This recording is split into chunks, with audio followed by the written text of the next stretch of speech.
प्रातः स्मरामि हृदि संस्फुरदात्मतत्त्वं सच्चित् सुखं परमहंसगतिं तुरीयं यत्स्वप्नजागरसुषुप्तमवैति नित्यं तद्ब्रह्म निष्कलमहं न च भूतसङ्गः तपोभिक्षीणपापानां शान्तानां वीतरागिणां मुमुक्षूणामपेक्षोऽयम् आत्मबोधो विधीयते बोधोऽन्यसाधनेभ्यो हि साक्षान्मोक्षैकसाधनं पाकस्य वह्निवज्ञानं विना मोक्षो न सिद्ध्यति।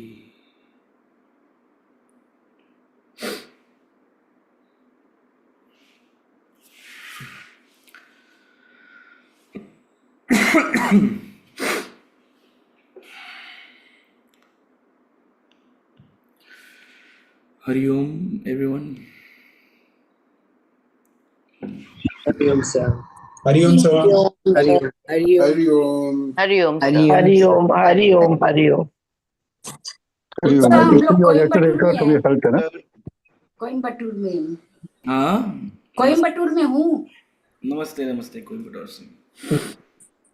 Apologies, my voice is little coarse still, so maybe I'll not be able to speak too loudly. Yes, yes. बुखार तो मेरा ठीक हो गया, but the tonsillitis, the sore throat is still quite bad. So it's taken longer than usual to heal.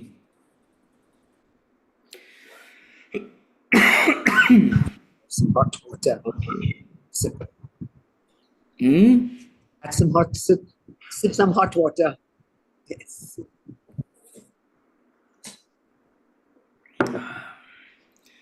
Become my best friend. So much. I used to not like too hot water, but over the last week it's been my best friend. Yes. Gives you some respite. Okay. Verse number 34, 35, where do we start from? 35? We were on 34. We finished 34. Verse number 35 to 39, we will chant. Chapter 3.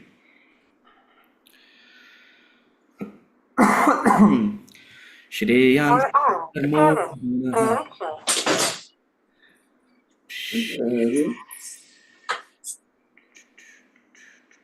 Okay, please make sure everyone is mute. Shreyan swadharmo vigunaha paradharmat svanushthita swadharme nidhanam shreyaha paradharmo bhayavaha.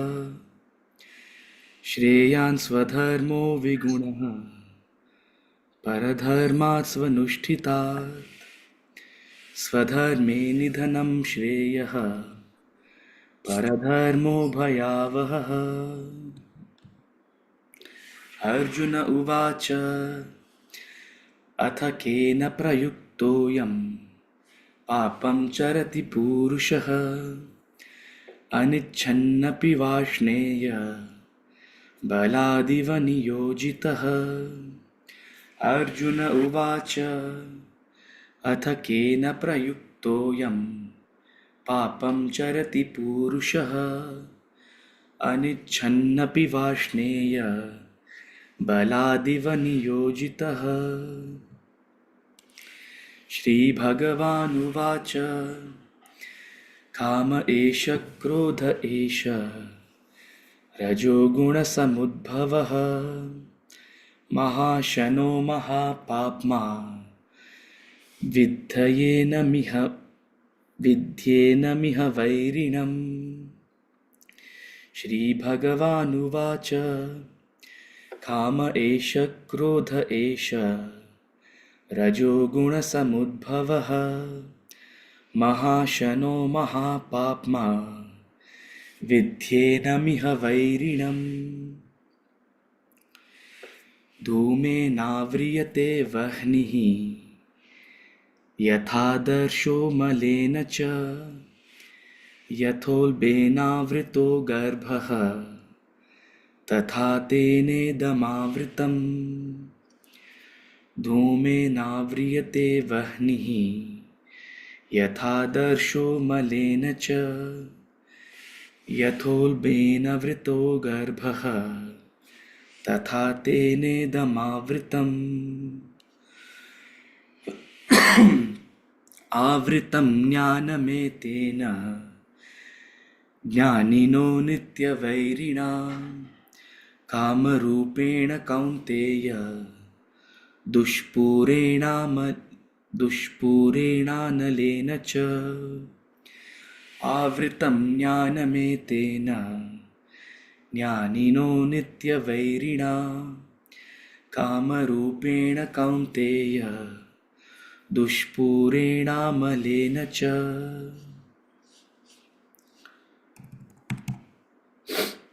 Okay, I should have requested someone else to chant today. We chanted, but nobody probably got the bhav of Bhagavad Gita chanting today, huh? With my coarse voice. No, sir. It's nothing like that. If you got it, then pat yourself on the back. Okay. Any questions?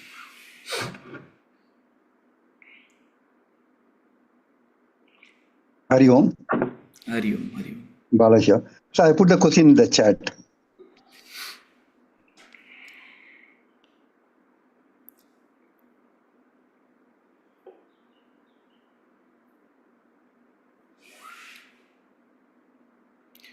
You can never find contentment through indulgence in your desires. You gain your fulfillment only by rising above them.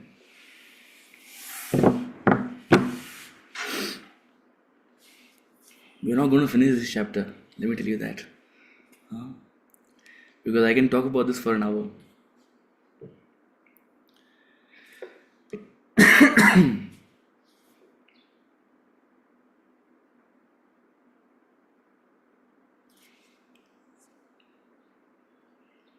Vedanta is the most liberal knowledge you will find in the world. The most liberal philosophy. I was just reading the Yog Vashisht yesterday. And it's beautiful how all of these scriptures are just a different melody of the same message, same message in a different melody. And it's not surprising because this is the Guru Shishya Parampara, a lineage of enlightened sages who have just spoken the same truth in their own words, So, I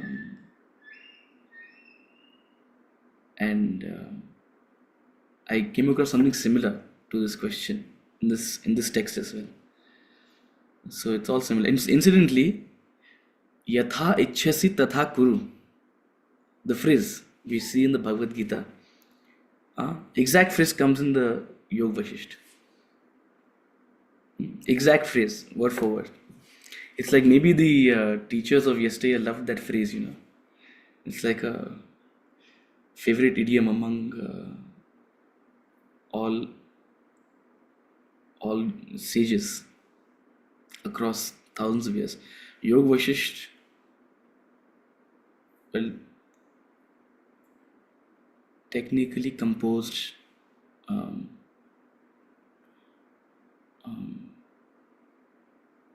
not entirely sure, was it Valmiki himself who composed it? Or was it Sage Vashishta?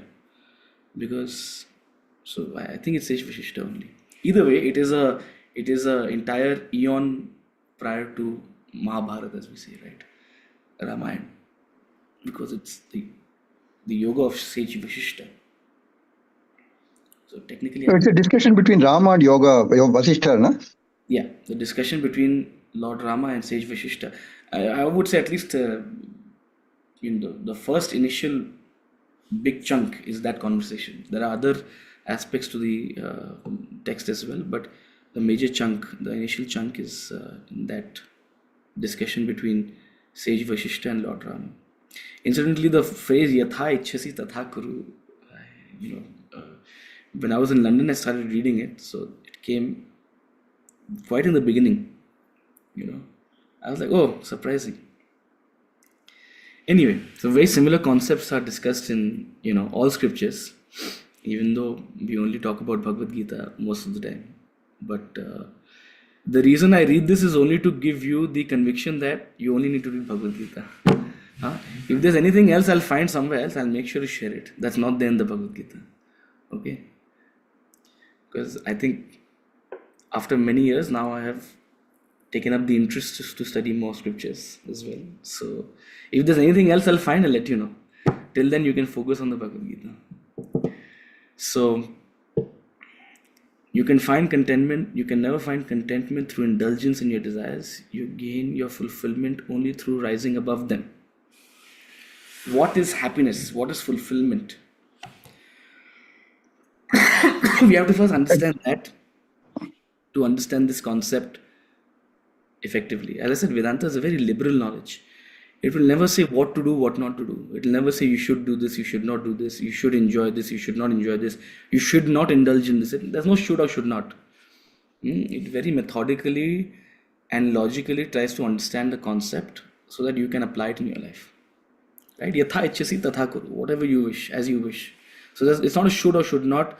It's not saying indulgence is bad. It's not saying this you shouldn't do, you'll be a bad person, anything like that. It's a matter of fact statement rather than a moralistic statement. Right? That you will not find contentment through indulgence. If you're trying to find contentment through indulgence, you're being a child. You're trying to find it's like you're trying to hope your wishes will all come true and you'll be taken to some magical land if you get something. Right? So this is a core concept in Vedanta which it tries to explain first of all by understanding the concept of fulfillment. What is fulfillment? Fulfillment, if you think of fulfillment, it is full happiness.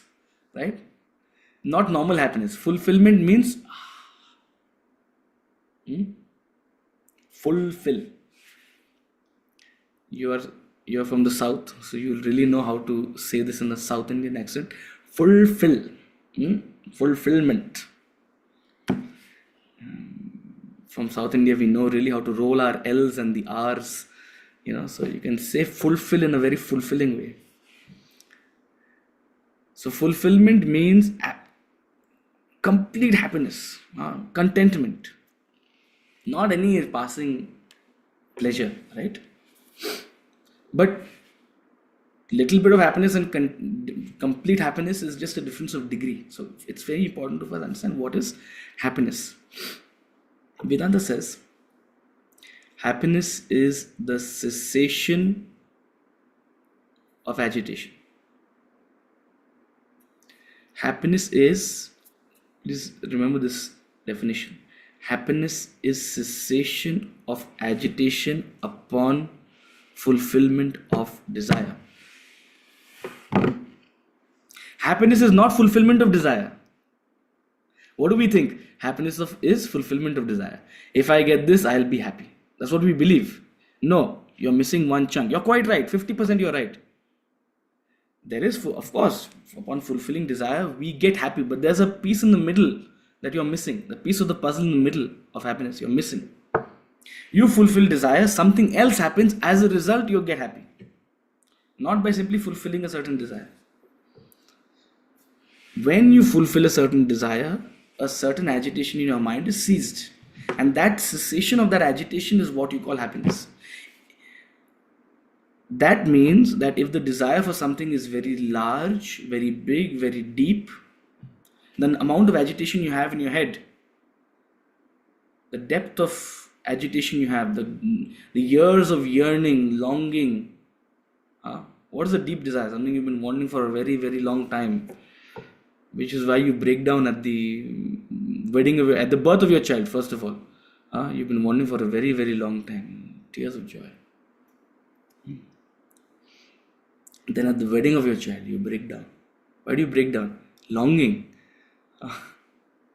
deep desire, or when your child graduates from high school or whatever. You think it's the child. No, it's not the child. It's got nothing to do with the child. It's got to do with your desire. And that desire, the intensity of the desire is a determinant of how much of agitation. Now, agitation need not be active. When I say agitation, it's just stored up thought. It's just accumulated thought. How much of thought have you accumulated behind that desire? So when you fulfill a desire, you're ceasing agitation. The bigger, the deeper the desire, the greater the agitation you're ceasing.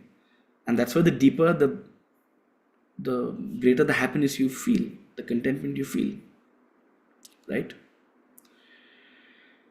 So happiness is cessation of agitation upon fulfilling a desire.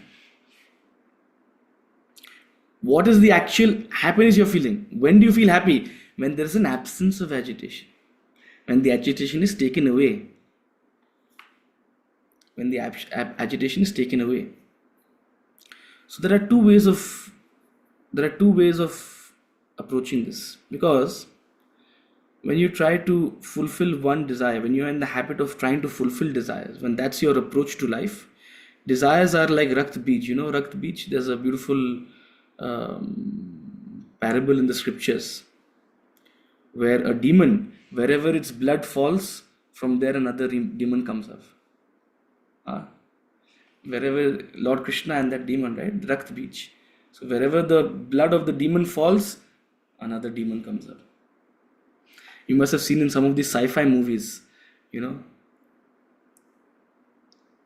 blood or some part of that creature is growing into the creature itself. Similar idea. Desires are like that. Even a shred of unfulfilled desire or the desire itself will lead to the multiplication. It's like Rakt Beej. Wherever its blood even falls, it will grow. So fulfillment of desires only leads to the creation of new desires. No doubt, there is a pleasure in fulfilling desires. You're on cloud 9, no doubt. But that's not the end of the story. Fulfilling one desire creates 5 more. And you've seen it in your own life. You thought having a child, you'll be happy. The moment you had a child, no doubt there was a pleasure. But 5 other desires. What food will I give it? Where will I send it to school? Where will I send it to play day? Nowadays the craze is play day. 20 other life decisions you have to take. One desire was fulfilled, but 20 other desires came up for which you have to make 20 other life decisions. And you think it ends at 18. It only starts at 18. Nowadays children are not getting married. Biggest headache. Thought you'll be done with the headache at 18. No. Sadhguru says it's a minimum 25-year project. Do you have the capacity for project management? 25 years? It's not even 25 years. It's more than that. Especially in Indian households. It's never ending. So one desire led to, no doubt, that fulfillment of that one desire, and every stage of that brings some level of pleasure, but it's an unending cycle. So there'll not be contentment. If simply that's your approach, it'll always be a wave. Now, no one's saying you shouldn't have desires. No one's, sometimes the journey is most pleasurable, right? But you're talking about contentment. If you're sincerely looking for contentment, if you're looking for that, it's a spiritual conclusion of life. Contentment is a spiritual conclusion. It's a deep realization. And that only comes, so as I said, there are 2 approaches. One is you can keep trying to fulfill desire and cease agitation. The other approach is when you can try to rise above that desire. And when I say rise above that desire, it means grow above, grow beyond that desire. That's called maturity. If you stay in a certain realm, desires will keep multiplying, and desires in that realm, okay, a particular object or a particular thing you'll get, but a related desire will be created. One single attachment will create related desires. But when you rise above that realm, it's like you become a witness, you become a sakshi to that realm. When you grow above a certain desire or a certain realm of desires, they no longer plague you. You no longer create desires for that realm. It's like how you have grown above childhood. It's like how you have grown above adolescence, or how you naturally grow above certain stages of life. If someone asks you, do you want to be 30 again, 25 again, and go through certain elements you may want to go back to, but a bunch of certain elements you won't want to go back to. You're done with it. You've grown above it, right? Those desires of teenage don't plague you anymore. What used to plague you about your teens? So you become content. You no longer have teenage desires. You're content with regards to teenage desires. You're content with regards to early adulthood desires. Maybe now you're not content with regards to old age desires. Why? Because that's the realm you're stuck in. So life helps us graduate naturally up to a certain stage.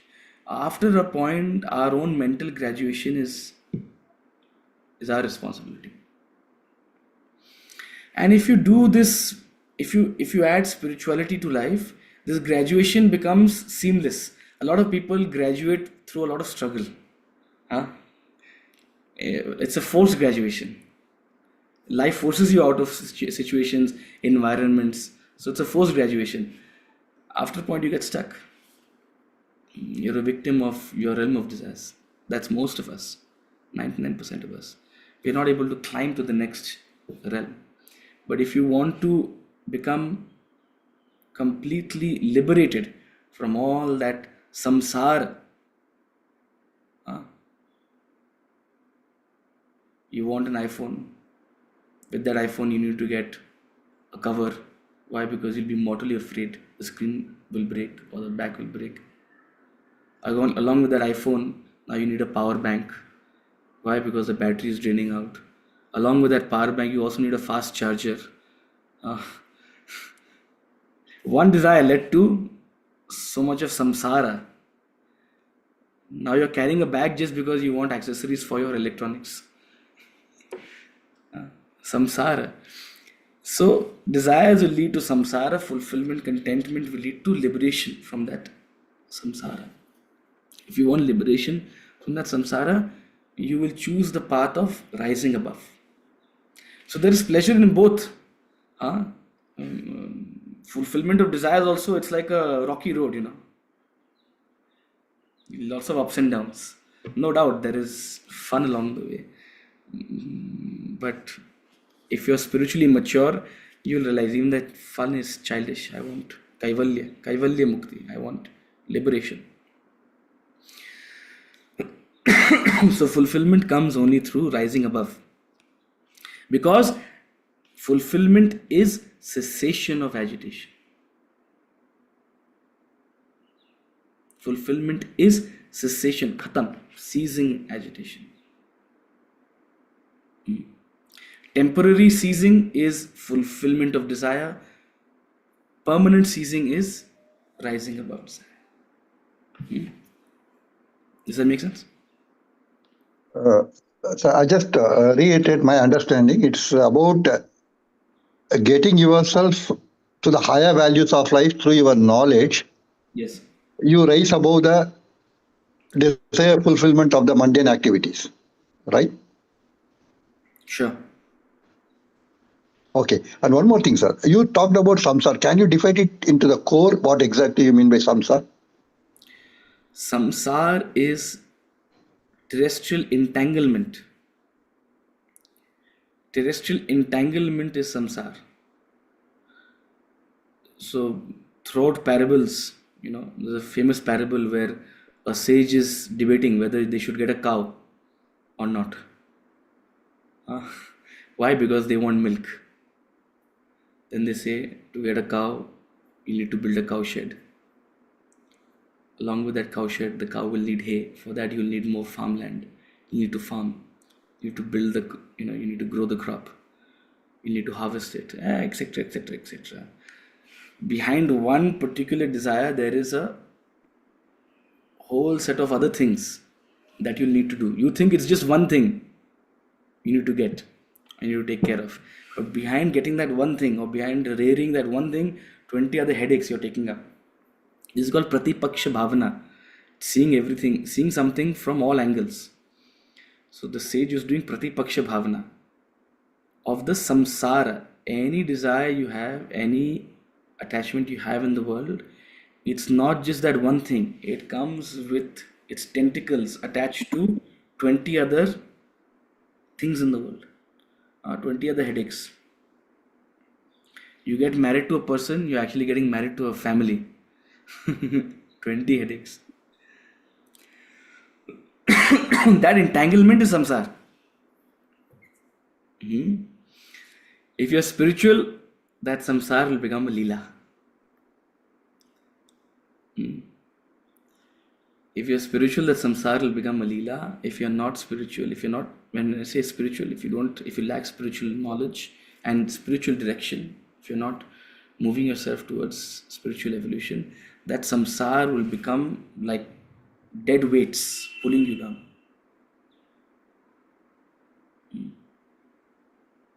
It'll be the cause of all your stress lines. It'll be the cause of your high blood pressure. It'll be the cause of all your conflicts. Because you lack the wisdom to deal with these entanglements effectively, efficiently, and give the right value to things. So renunciation is just that capacity to give the right value to things. And that is spiritual growth.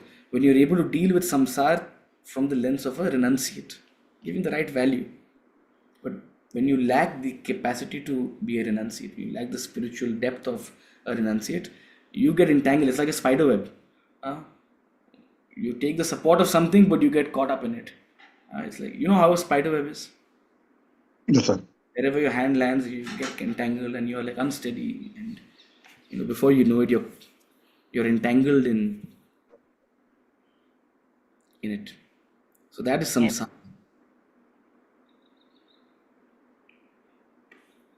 Thank you, sir. Utsavji, in this 35th shlok, where Bhagavan has swadharma and duties out of swadharma. Swadharma means जो हमारा धर्म है, हमारी जो inner calling है, is it that inner calling? तो वो duties हो जाती हैं. तो duties और desire में क्या फर्क है? आते हैं. अभी 35th श्लोक लेते हैं. We'll take it up right now. Okay. We'll start with that discussion. Okay, let's start then. But good question, and we'll definitely address it. Shreyan swadharmo vigunaha paradharmat svanushtitat swadharme nidhanam shreyaha paradharmo bhayavaha.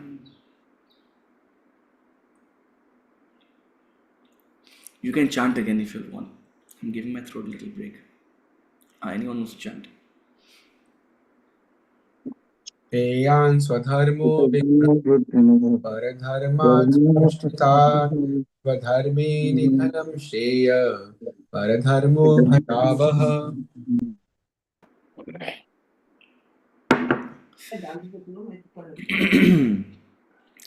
Better is swadharma. Shreyah swadharma. Shreyan swadharma. Better is swadharma, one's own duty, though devoid of merit. Viguna. Though viguna, devoid of merit, devoid of success, devoid of appreciation, devoid of anything else. Then paradharma, someone else's duty. An action designed for others, not for you. although well discharged, maybe well performed, appreciated. So better is Swadharma even if you don't succeed or even if the world doesn't appreciate you for it, than Paradharma, which is well discharged, well accomplished, which gives success, which brings worldly appreciation, etc. etc. Better is Swadharma in failure. It's better to fail in Swadharma than succeed in Paradharma. Better is death in Swadharma. I didn't even say fail. I said fail. Bhagavan said better is death in Swadharma. Paradharma is fraught with fear. If you raised your eyebrows at that, that's exactly what the Lord wanted. For you to be like, what is he saying? Death. He is using this term just to grab your attention. So again, one of the concluding verses of the Lord's sermon on Karma Yoga, right? As I said, 32 to 35 is a conclusion of whatever has been discussed, right? So 35 is talking about the concept of Swadharma. You must act in accordance with your nature. Earlier he said that in the chapter, that each person has a nature, Swadharma, based on their gunas, Sattva, Rajas, Tamas. Your combination of gunas, your combination of Sattva, Rajas, Tamas will determine your Swadharma. Swadharma is broadly defined as, it's broadly a field of activity designed according to your nature, suitable to your nature. It's not a particular action. It's maybe a family of actions. It's a kind of action. And broadly around those kind of actions, you are suited for certain roles and not suited for certain roles. Traditionally, that's how Varnas have been determined. And if you think about it, back in the day when knowledge was passed on primarily through your own lineage. That's why clans became very common, right? Because people only gain knowledge from their own sort of clan. Nowadays we have school. In this industrial revolution, post-industrial revolution world, we have a school where there are teachers to teach us. Earlier there were not that many teachers to teach. Most of the knowledge you gain of the work you have to do is from your own clan, because those are the only people who can be bothered about you. Otherwise, who will be bothered about you, right? So traditionally, the Varna then also grew into clans, jatis, right? It's not relevant today. Jati is not relevant today. It was relevant at a certain time, but it's not relevant today. It shouldn't be. And that's not the point of Varna either. But nonetheless, broadly, your Swadharma is determined by your Varna, your temperament, your qualities. And based on that, a certain group of activities is suitable to you. Now, if you have any experience in running an organization, forget an organization, even a household, even if you have domestic help, you'll know different domestic help have different capabilities. Some people are very smart. I can really, I have my guy, Pappu, he's my buddy. My aim is next 3 years he has to be a manager. And not in the corporate sense of it, but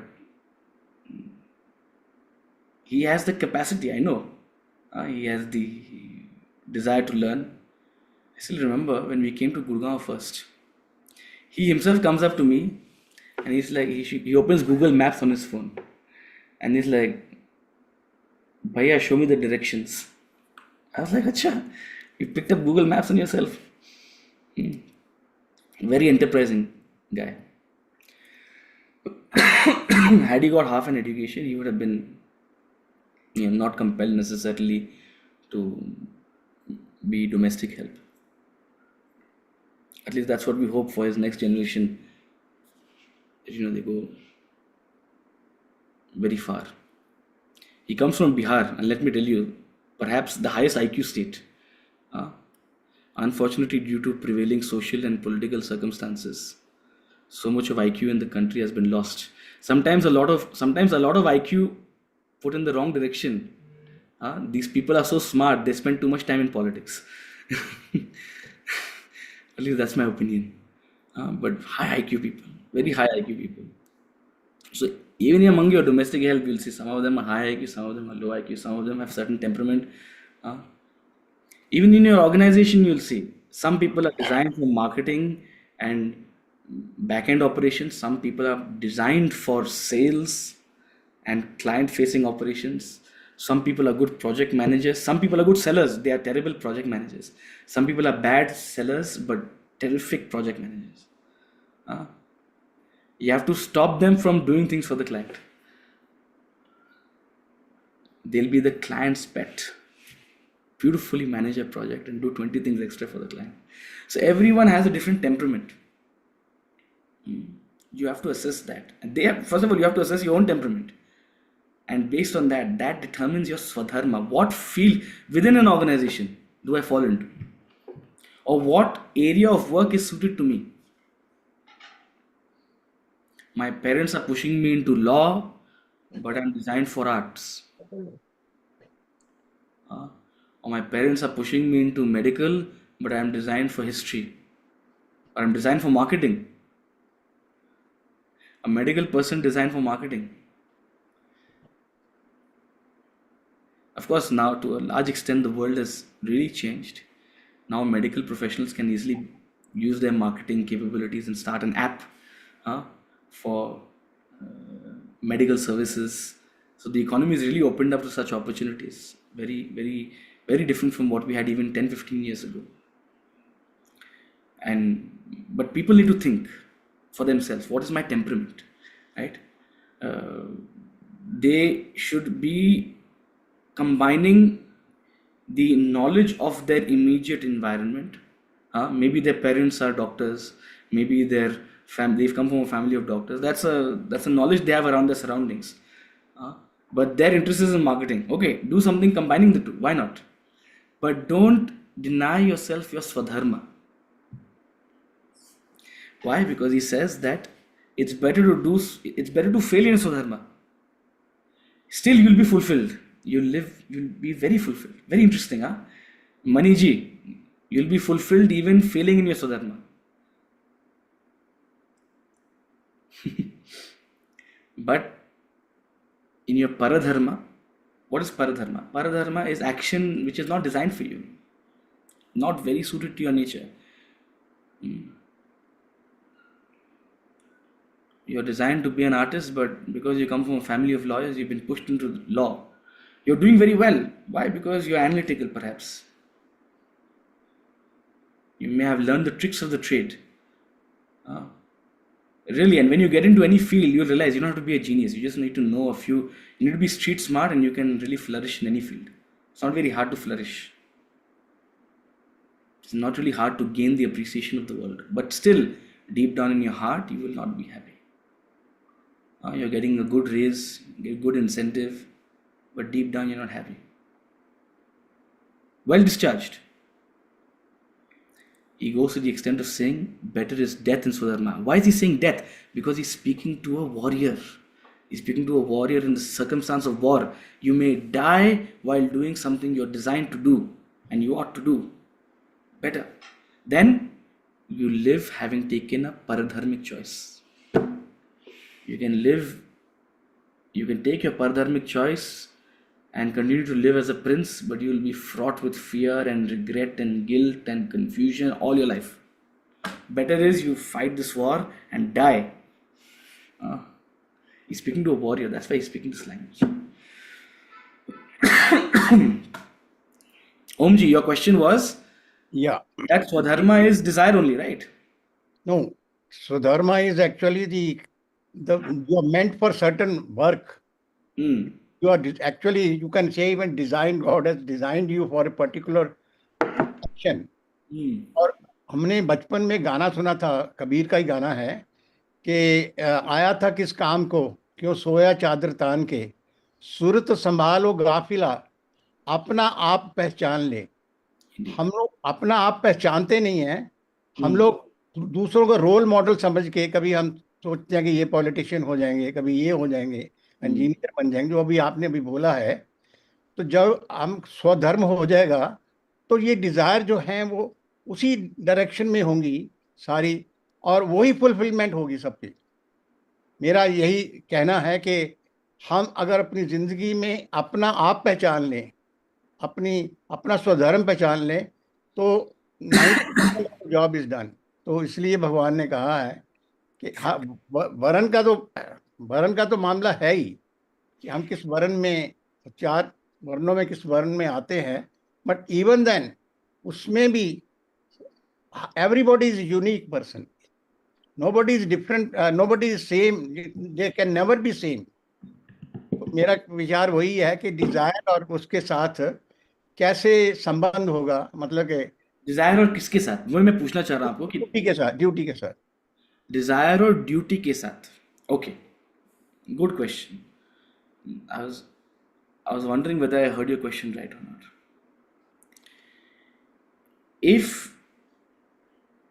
See, what is desire? Desire is only a flow of thought. आप जिस दिशा में अपने thought को ले जाओगे वही Dzire है, right? अगर आप सोच समझ करके स्पिरिचुअल अप्रोच के साथ डिजायर को आगे बढ़ाते हो तो वो एक एम, एम्बिशन, पर्पस बन जाता है। It's a different word for the same thing. A directed thought, a directed desire is an aim, an ambition, a purpose, a duty, right? A misdirected thought or an undirected thought, a superficial thought, या फिर a very extroverted thought, when you're looking at not at the purpose but at the outcome, दुनिया मेरे को appreciate करेगी, या यहाँ ज़्यादा पैसा है, या ये आसान है, all of these are the primary reason why are you doing what you're doing. Half the people we have, half the desires we have, they are generated not by a deep inner soul searching but rather by an extroverted view of दुनिया में क्या चलता है, दूसरे कैसे पैसे बना रहे हैं, आजकल क्या, what's in and what's not in, or what will the world appreciate me as, how do I want to be perceived. These are all extroverted ways of developing desire, right? So when your desire is developed through an inner search, then it is aligned to your nature, it becomes your duty. And having taken up that action, having taken up that desire, it becomes your duty to see to the end, right? On the other hand, if your desire is extroverted, it becomes a directionless, activity. It becomes a rat race. So that's the only difference, right? अगर आप अपनी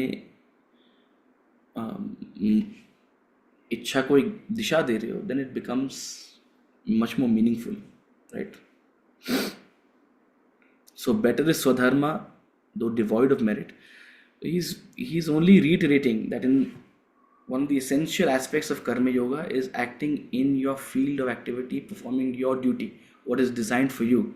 When you're choosing any field of activity, you must align it with your temperament, align it with your, so don't simply look at the world and chase a superficial idea of success and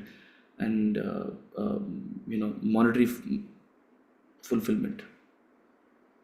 We're not saying disregard it, we're not saying be silly about it, but you must factor in your swadharma, right, into any decision you take about what you should do, what you should not do, how you should take up your career, etc., etc., right? Because the deeper joy, the fulfillment is in swadharma. Paradharma is fraught with fear. You'll be paying more in your medical bills than what you have earned through paradharma. It won't serve you. Thank you. 36.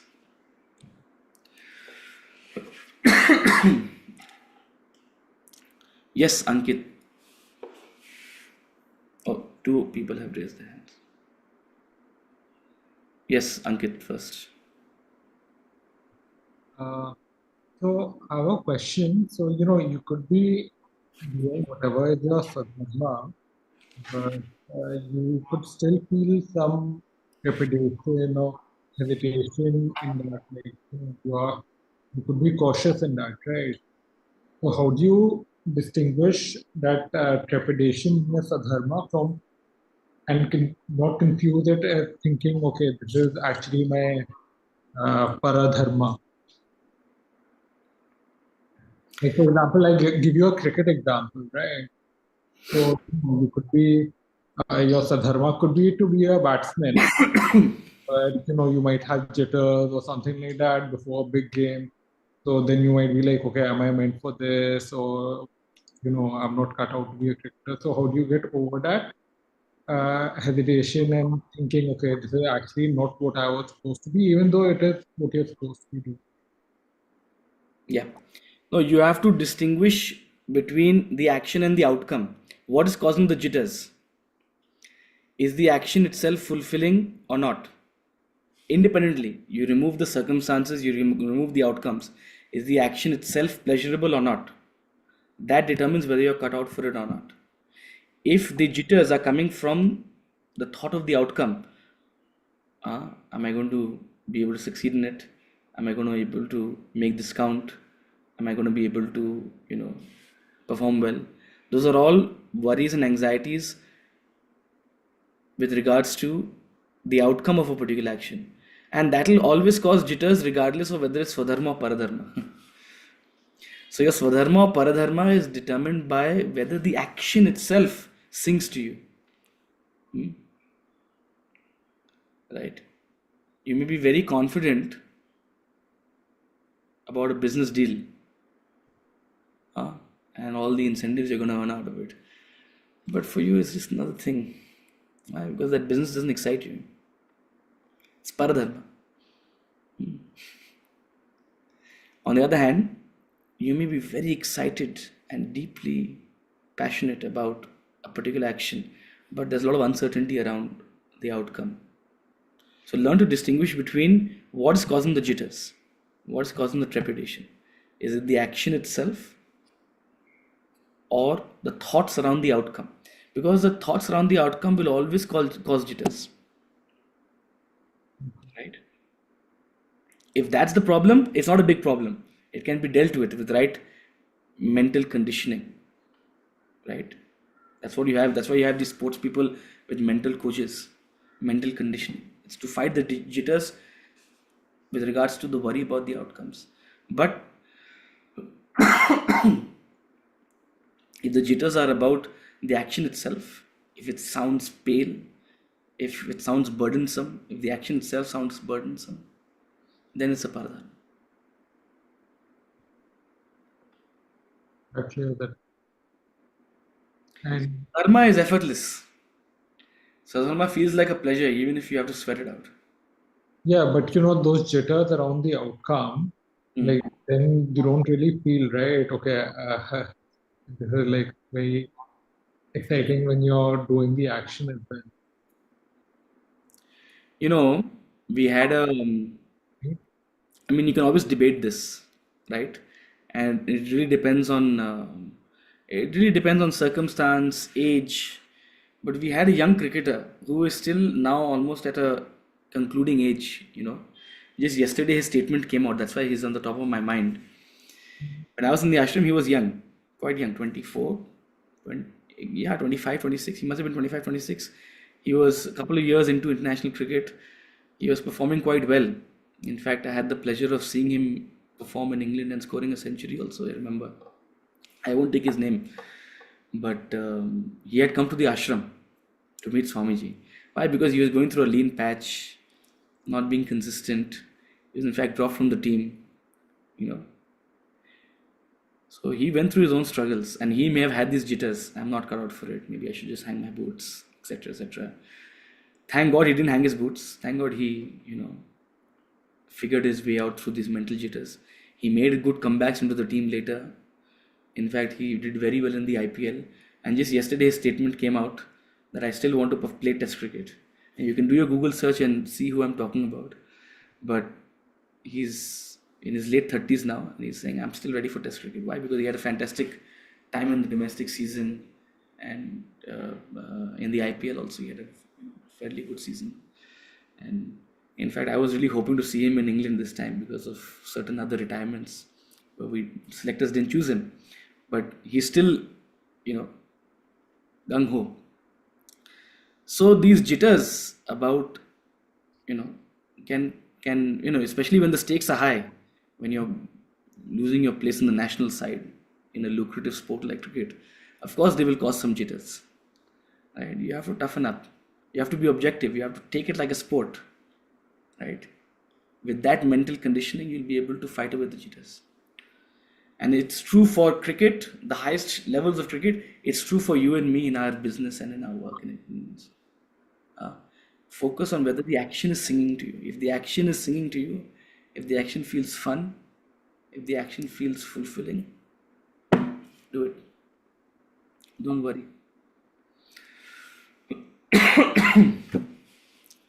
Balaji. Thank you. Yes, sir. Yeah, so there are two things when you talked about the Swadharma.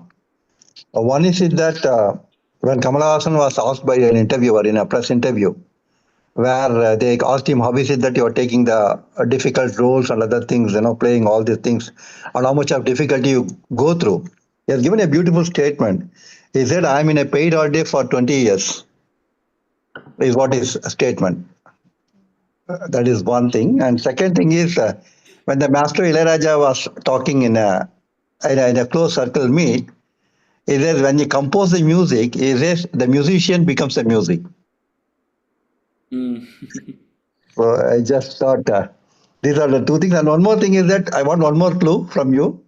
So as he mentioned in his book, the cricketer who you had talked about it, if I am right, he has written a book and he has mentioned about Swami Parthasarathy in the book. Am I right in that? I don't know. I haven't read his book. I Okay. don't know he came out with the book. Okay. Incidentally. Okay, sir. Thank you, sir. Send me a link to the book. I'll check it out. Surely, yeah. Thank you. Verse number 36.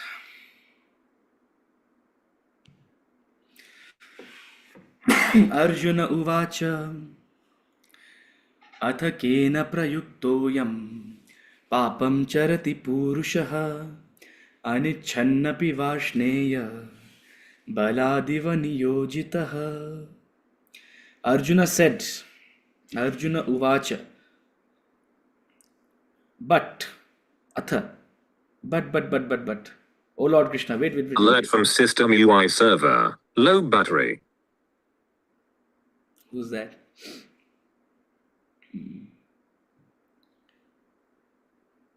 Omji, I think you have low battery. Sorry. I'm putting you on mute. Okay.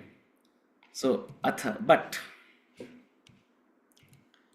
Lord Krishna, wait, before you continue.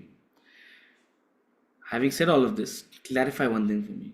Atha, but by what impelled does man commit sin, though against his wish, O Varshneya? Seeming as it were constrained by force. Arjuna said, by what compelled does man commit sin, though against his wish, O Varshneya? Constrained as it were by some force. So Arjuna has a very pertinent question. O Varshneya, O Krishna, another name for Krishna. O Varshneya, Lord of the Vrishnis. By what compelled does man commit sin, though against his wish? Seemingly, as it were, constrained by some force.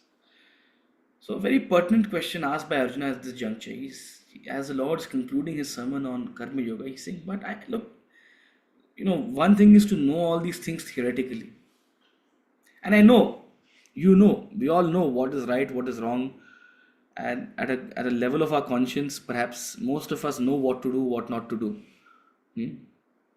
Beyond what socially is right and socially is wrong, to a large extent, we know what to do and what not to do, what is right for us, what is not right for us. And yet, By what impelled does man commit sin? There is some force that makes us do things even against our own wishes. We end up saying things or doing things even though we wish. We don't want to eat junk food, but we eat junk food by habit almost. There's some force that is forcing us. We don't want to say mean and nasty things, but we end up being mean and nasty. We don't want to be emotional about certain situations, but we end up getting emotional about certain situations. There seems to be some force that makes us act against our own understanding. This is true for everyone. There's not a shortage of knowledge. There's a lack of capacity to transform that knowledge into living wisdom, because there seems to be some force within us that makes us do the opposite of what we know to be right. Sahi aur galat kya hai? Most of us know it. And yet we are driven to do contrary to that. What is this force? Arjuna asks. What is this force? And the Lord beautifully replies in verse number 37. One more verse before we conclude. Shri Bhagavan Uvacha Kama Esha Krodha Esha Rajo Guna Samudbhavaha Mahashano Mahapapma Vidhyena Miha Vairinam. Shri Bhagavan Uvacha, the blessed Lord said, Kama Esha Krodha Esha. This force you're talking about, Kama Esha. Kama means desire. It is desire, Krodha, it is anger, born out of Rajoguna, Rajoguna Samudbhava. It's born out of Rajas. So the Rajas in you gives rise to desire and its various modifications. He's used Kama and Krodha.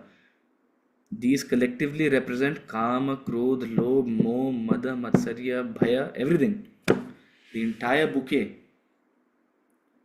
of emotional entanglements born out of Rajas. You are a victim of your own Rajas. Your own Rajas is limiting you from your own evolution. All the knowledge in the world, all the kathas in the world, all the lectures in the world you listen to from YouTube, but is it truly transforming you? Or is there something that is stopping you? Yes, there is something that is stopping you. It's your own Rajas. Which is why it's so hard to actually apply the knowledge which we gain. We become encyclopedias. We become encyclopedias, but true transformation is impelled by, is limited by the Rajas. Mahashano, Mahapapma, Vidhye Namiha Vairinam. All devouring, all sinful. All devouring, it consumes you, it saps your energy, it completely takes over your entire life. All sinful, it causes all sorts of agitations, worry, stress, high blood pressure, everything. Your Rajas causes you all of these issues. Know this to be the enemy. This is your Vairina, Nitya Vairina. He doesn't use the word Nitya, he'll use the word Nitya soon. But here he says, Vidya Enam Iha Vairinam. Know this to be the enemy, the foe. Here. Again, speaking in the language of a warrior. You think the Kauravas are your enemies? No, your Kauravas are not your enemies. Your own Rajas is your enemy. You think other people are your enemy? No, your own mind with its wrong mindset. Your own Rajas is your enemy. It causes attachment, it causes anger, it causes jealousy, it causes fear, it causes a sense of envy, it causes a lot of pain, it causes arrogance, it causes all sorts of craving, worry, anxiety, stress, everything, possessiveness. All the mental ailments people suffer from, whether diagnosed or not diagnosed, is born of Rajas. and it makes you act contrary to your own wisdom. This emotional flood of rajas, it confuses you, it confounds you, it blocks the knowledge you already possess. Someone needs to come and shake you up.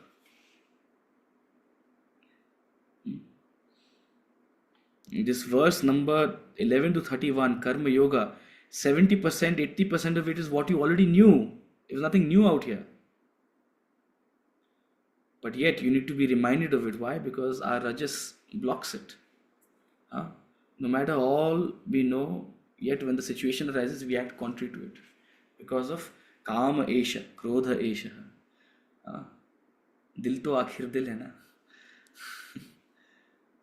दिल तो बच्चा है जी, दिल गधा है जी. Dil, heart, emotion is rajas. It is desire and all its modifications born out of rajas that devour you, that keep you agitated, that keep you acting contrary to your wisdom. This is your true enemy. Your real enemy in your life is this rajas. You manage your rajas, you won't need to worry about anything else. You'll be able to handle anything in the world. Yes, Rituji. Sir, I have a couple of things to ask. Sir, you mentioned, and because it's confusing for me as to what Swadharma is. Of course, you've explained that, but I think it'll take a while before I can understand it properly. But sir, you said that it's your gunas that would decide what is suitable on the one hand. On the other hand, sir, if we talk about it is the rajas that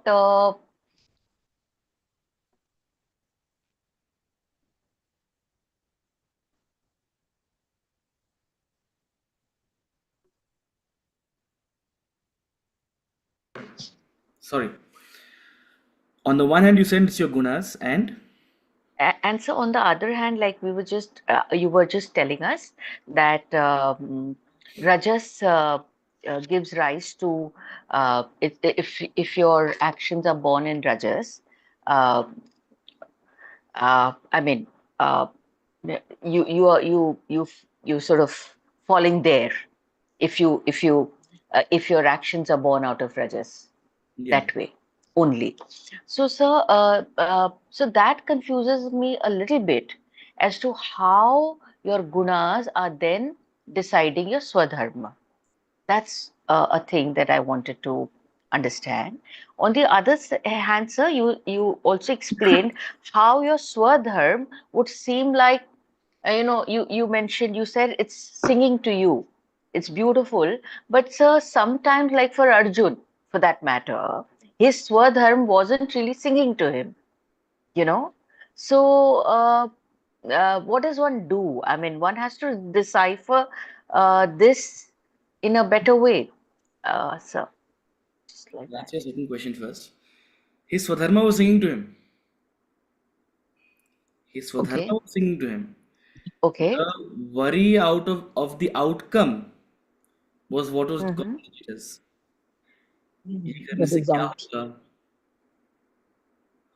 My cousins will be killed, XYZ will happen, ancestors will punish me, and all sorts of other theories he was blabbering in chapter 1. So this Swadharma itself wasn't causing any issues to him. The Swadharma was singing to him before the 11th hour of battle. He was the one making all the analysis of how the war should be. He's very clear of what needs to be done as far as the war is concerned. It's the worry about the outcome that's causing the jitters. True, sir. But then isn't... Yeah. Sorry. So, sir, say, isn't your... one has to be cautious of what the outcome has to be for commoners like us. I mean, it's my swadharma to do something. You are a commoner. No, I meant someone who's... wrong use of word, but for anyone, sir. That way. Anyone. See, someone who doesn't someone who takes up Swadharma flourishes in life. People who don't take up Swadharma, they stagnate in life. That's who you call commoners. We become commoners because we choose to become commoners. Those among us who've taken up the Swadharma actually get a tailwind, they flourish in life. True. Right? So, of course, you have to worry about the outcome in the sense that when you're planning your action, you shouldn't do something silly that Mm-hmm. you don't work for a negative outcome. You plan and program your action effectively to make the outcomes work out in your favor. You go to a battle prepared, no doubt. But having started the battle or in the 11th hour of battle, worrying about the outcome is not going to help you. It will only limit your action. So, no doubt, when it comes to thinking about the outcome or strategizing your action itself, you have to take into consideration what is the end goal, end objective, and is it going to be served through this action. But having done all of that analysis and chosen a certain line of action, then worrying about, oh, is this going to work? Is this going to work? Is this going to work? Is not going to help, right? So analysis of the outcome has to be done prior to the action, prior to taking up action. Having done the analysis and taking up a certain strategy of action, then don't think about the outcome. That way, sir. Okay. What was your first Right, question? sir. So, sir, I was asking that, like you said, again, based on gunas is our swadharma. So, sir, so I meant that how can, I mean, if like I said, if it is rajas, tamas, how can the dharma be? I mean, how can that be your swadharma sometimes? So I was a little confused about that. No, see, if your Uh, swadharma is rajasic, which mhm. what does the rajasic swadharma mean? It means an extrovert is swadharma. Okay, you don't have to bring all elements of rajas into swadharma. Okay, that way. Swadharma means Yeah. field of activity. So your field of activity may be rajasic. Okay. What it means is Okay. it is extroverted. It requires, and it involves, this desire in action. It's okay, but your approach to it should be sattvic. That's how you grow from being rajasic to sattvic. Okay. So a rajasic field of action can also be approached in a sattvic manner. Business, let's talk about it. Business is a rajasic field of action, broadly speaking. Yeah. Profit, loss, growth, aspiration, ambition, all of these are rajasic traits, right? Even rajas is a spectrum. There's sattvic rajas, there's tamasic rajas. Okay. Sattvic rajas is when you give it a positive direction. Now, even in the rajasic field, who are the leaders? Leaders have to be sattvic. Leaders have to be those who plan, program, strategize, and are objective. Why? Because even in a rajasic field, it is a sattvic approach that will help in success.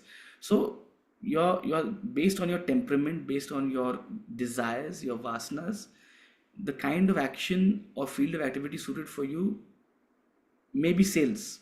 Why? Because you have a desire for, first of all, you have a desire for money. Primary, if you're dealing with a salesperson, no, they are doing sales because they want to earn money, and there's nothing wrong about it. Sales is the best job. if you're cut out for it, right? You may have a desire for money. B, you may be extroverted, you may be outgoing, you may be good with meeting people and striking up conversations and sort of developing a rapport. In that sense, you're extroverted in temperament. Right? You may be very driven and aspirational. You may have a lot of not just money, but you may have a lot of ambitions of the kind of life you want to have. All of these are rajasic traits. such a person, if you place into, being a teacher in a school, they might teach well, but they'll struggle in that environment. Why? Because there's not that much money to be made. So Mhm. teachers out there, but it's just a matter of fact, right? Absolutely. So it's a square plug in a round hole. Nothing right or wrong about it. So temperamentally, he's suited for a Rajasic field, right? Temperamentally, they are suited for a Rajasic field because they have all these desires and temperaments. That is the Swadharma. Now, having in that field itself, then we are guided to take up Sattvic activity, develop a higher vision, work for the organization, not for your own personal gain. All of these will lead to growth within your field. All of these will lead to a greater success in your action. If you're Sattvic in your action, that will help you evolve and succeed. So Swadharma is determining what you are today. But if you want to grow from what you are today to the next level as well, then your action also needs to be Sattvic. The pros, the way you do sort of your work. Thank you so much, sir. Thank you.